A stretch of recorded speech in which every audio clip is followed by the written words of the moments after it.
If you were to ask most people what year they associate with the American Revolution, it would probably be 1776. That was the year that the Continental Congress declared independence. However, 1776 wasn't the start of the American Revolution, nor was it the end of the Revolution. In fact, if it hadn't been for the Declaration of Independence, it would have gone down as a pretty horrible year for the Revolution. For my money, the most interesting year of the Revolution was actually the first year, 1775. Learn more about 1775 and the start of the American Revolution on the 1775th episode of Everything Everywhere Daily.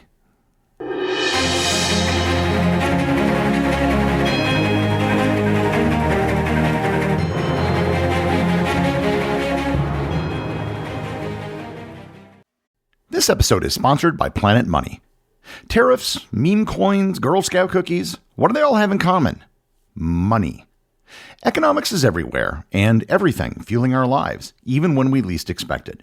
If you're a fan of Everything Everywhere Daily and are curious to learn something new and exciting about economics every week, I recommend you listen to the Planet Money podcast from NPR. What I like about Planet Money is that I can get updates on the week's financial news in about 30 minutes. Stories like the Federal Reserve changing interest rates or the impact of trade policy. From the job market to the stock market to prices at the supermarket, Planet Money is here to help explain it all. The Planet Money hosts go to great lengths to help explain the economy. They've done things like shot a satellite into space, started a record label, made a comic book, and shorted the entire stock market. All to help you better understand the world around you. Tune in to Planet Money every week for entertaining stories and insights about how money shapes our world. Stories that can't be found anywhere else. Listen now to Planet Money from NPR. She's made up her mind to live pretty smart. Learn to budget responsibly right from the start.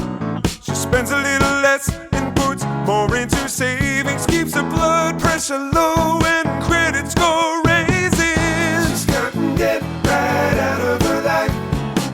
She tracks her cash flow on a spreadsheet at night. Boring money moves make kind of lame songs, but they sound pretty sweet to your wallet.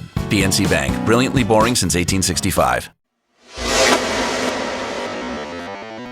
I had many people suggest I do something American Revolution-oriented for episode 1776 of this podcast. However, to be honest, I've already done several episodes that have focused on the year 1776. So instead, I thought I would do something special one episode early and cover the events of 1775, which was a much better year for the Revolution than 1776 was. So let's start by looking at where things were at in the colonies at the start of the year 1775. To understand 1775, you have to appreciate the years leading up to it. The roots of the conflict began with British attempts to raise revenue from the colonies following the expensive 7 Years' War, aka the French and Indian War, from 1756 to 1763. Laws like the Stamp Act in 1765 and the Townshend Act in 1767 imposed taxes on the colonies without their consent, fueling the colonial slogan, "No taxation without representation." Tensions were especially high in the city of Boston, which saw events such as the Boston Massacre in 1770 and the Boston Tea Party in 1773. In response, Parliament passed the Coercive Acts in 1774, called the Intolerable Acts by the colonists, which closed Boston Harbor, altered Massachusetts' charter, and expanded the powers of royal officials. These laws enraged colonists and fostered unity through the creation of the First Continental Congress in September 1774, where colonies coordinated resistance. By early 1775, colonial militias were drilling regularly, especially in New England. Massachusetts was seen as the epicenter of resistance. British General Thomas Gage, the royal governor of Massachusetts, sought to restore control but was increasingly isolated in Boston, where British troops were garrisoned. In February, the British Parliament declared Massachusetts to be in a state of rebellion. This declaration gave General Gage the authority to use force to suppress resistance. Meanwhile, colonial leaders such as Samuel Adams and John Hancock began preparing for the possibility of war. This was taking things well beyond dumping some tea in the harbor. The militias were now getting ready for actual violence and combat. All these years of tensions and conflict eventually came to a head on the date of April 18, 1775. In an effort to reassert royal control of Massachusetts, General Gage ordered a force of approximately 700 British regulars to march from Boston to the city of Concord to seize and destroy colonial arms and ammunition that were hidden there. The British also hoped to capture two prominent Patriot leaders, Samuel Adams and John Hancock, who were believed to be in the area. News of the British movement spread quickly due to a network of writers, the most famous of which was Paul Revere and William Dawes, who warned the countryside of the advancing troops. At dawn, the British column had reached the town of Lexington, where around 70 colonial militia, known as Minutemen, had gathered on the town green. The British commander ordered them to disperse, and in the tense standoff that followed, a shot was fired, but by whom is still unknown. That musket shot, known to history as the shot heard around the world, triggered a brief skirmish that left 8 colonialists dead and several wounded. After the skirmish, the British then continued their march to Concord. Upon reaching Concord, the British found and destroyed some supplies, but encountered a much larger force of colonial militia at the North Bridge. This time, the colonists fired the first volley, driving the British back. As the Redcoats began their retreat to Boston, thousands of colonial militiamen converged on the area. Along the return route, British troops were ambushed repeatedly from behind stone walls, trees, and houses in a long, deadly running battle. By the time they reached Boston, the British had suffered 73 killed and over 170 wounded or missing. Colonial losses were about 90 in total. This was something that the colonists couldn't come back from and something that the British couldn't let slide. Prior to the events of April 18th, the Continental Congress had agreed to reconvene in May. However, the outbreak of violence at Lexington and Concord turned what had been a political crisis into a military one. The news of the bloodshed rapidly reached other colonies, galvanizing public opinion and prompting local militias to mobilize. Many in other colonies now believed that full-scale war was imminent. In this context, the Second Continental Congress assembled in Philadelphia on May 10, 1775, with delegates from all 13 colonies, including newcomers such as John Hancock and Thomas Jefferson. Little did they know that the Second Continental Congress would be in session for the next 6 years during the entire duration of the war. While the Continental Congress was not initially conceived as a revolutionary body, the events in Massachusetts forced its members to address the realities of armed conflict. Within weeks, the Congress assumed the functions of a national government. It organized the Continental Army, appointed George Washington as its commander, began issuing paper currency, and negotiated with foreign powers. What began as a forum for coordinating protests had transformed into the de facto governing body of a nation on the brink of independence. Back in Boston, things didn't stop after Lexington and Concord. Thousands of colonial militiamen from Massachusetts and neighboring New England colonies quickly mobilized and surrounded the city of Boston, where the bulk of the British Army in North America was stationed under General Gage. The British troops, having fought a grueling retreat from Concord back to Boston, found themselves effectively trapped within the city, which was situated on a peninsula connected to the mainland by a narrow neck of land. The colonial forces established fortified positions around the city, cutting off British land access and creating a loose ring of entrenchments from towns like Roxbury and Cambridge. Although the colonial army was untrained and poorly equipped compared to the professional British soldiers, it quickly grew into a formidable force of over 15,000 men, united by the shared outrage over the bloodshed at Lexington and Concord. With this, the siege of Boston began, not as a single battle, but as a prolonged standoff. During the months that followed, both sides dug in and prepared for future action. The British, confined to Boston and reliant on the sea for supplies, attempted to maintain control of the city, while the colonial forces, lacking artillery and training, avoided all direct assault. The situation escalated with the Battle of Bunker Hill on June 17, 1775, when the British launched a costly frontal assault against American positions on Breed's Hill, not Bunker Hill.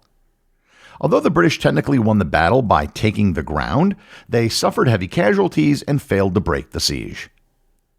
George Washington was appointed the head of the Continental Army on June 15th, an army that really didn't even exist on paper at this point. Washington took command of the army on July 3, 1775, in Cambridge, Massachusetts, just outside of Boston. Upon his arrival, this outsider from Virginia found a large but disorganized collection of New England militias encircling the city. One of his first tasks was to impose discipline, establish a unified command structure, and coordinate the disparate colonial forces into a more effective fighting force. There were other actions that were being taken away from Boston, in particular, Fort Ticonderoga. The fort, located on the western shore of Lake Champlain in New York State, had been built by the French during the French and Indian War and was now held by a small British garrison. Strategically positioned at a key point between Canada and the Hudson River Valley, Ticonderoga controlled a vital corridor for movement between British Canada and the northern colonies. More importantly at the time, it housed a large supply of heavy artillery, cannons and mortars that the Americans desperately needed to break the stalemate around Boston. The plan to seize the fort was initiated by a group of New England patriots led by Ethan Allen, the leader of the Green Mountain Boys, a militia force from what is today Vermont. Benedict Arnold, who had been commissioned by the Massachusetts Committee of Safety to lead an expedition to the fort, arrived independently and clashed with Allen over command. Despite tensions between them, the two men agreed to a joint operation. In the early hours of May 10th, a small force of about 80 to 100 men crossed Lake Champlain under the cover of darkness and launched a surprise attack on the fort. The British garrison, numbering only about 24 sleepy and unprepared soldiers, were caught completely off guard. Without a shot being fired, the Americans entered the fort and demanded its surrender. Under orders from George Washington, Colonel Henry Knox would later transport dozens of these captured cannons by ox-drawn sleds over 300 miles of rough terrain and frozen rivers later that winter to Boston. Despite all of the violence that was happening, many colonists still thought that peace was possible. On July 5th, the Continental Congress adopted the Olive Branch Petition, a final appeal to King George III to restore peace. However, on July 6th, the very next day, Congress issued the Declaration of the Causes and Necessity of Taking Up Arms, justifying armed resistance. It really didn't matter because George III rejected the Olive Branch Petition and issued the Proclamation of Rebellion in August, declaring the colonies in open revolt and signaling that negotiation was over. The Siege of Boston lasted throughout 1775 and into 1776. It ended on March 17th when Washington, in one of the most brilliant maneuvers of the war, moved 50 heavy cannon overnight under the cover of darkness into positions at Dorchester Heights, which was in range of the British ships in the harbor. General William Howe, the leader of the British forces in Boston, who had arrived there the previous May, realized the gravity of the situation and evacuated the city. The American colonists started the revolution on a high note in 1775. They had an element of surprise and home field advantage. However, once the British were able to regroup, things began to go against the Americans. 1776 saw the disastrous Battle of Long Island and the beginning of 5 years of fighting a Fabian strategy of holding off losing until they had the opportunity to win, which is eventually exactly what happened in 1781 at the Battle of Yorktown. The last days of 1775 foreshadowed how the next year of the war would go. With the approval of the Continental Congress, two separate American forces converged on Quebec City. One was led by General Richard Montgomery, who advanced from Fort Ticonderoga along Lake Champlain, and the other was commanded by Benedict Arnold, who undertook a grueling march through the Maine wilderness to approach Quebec from the east.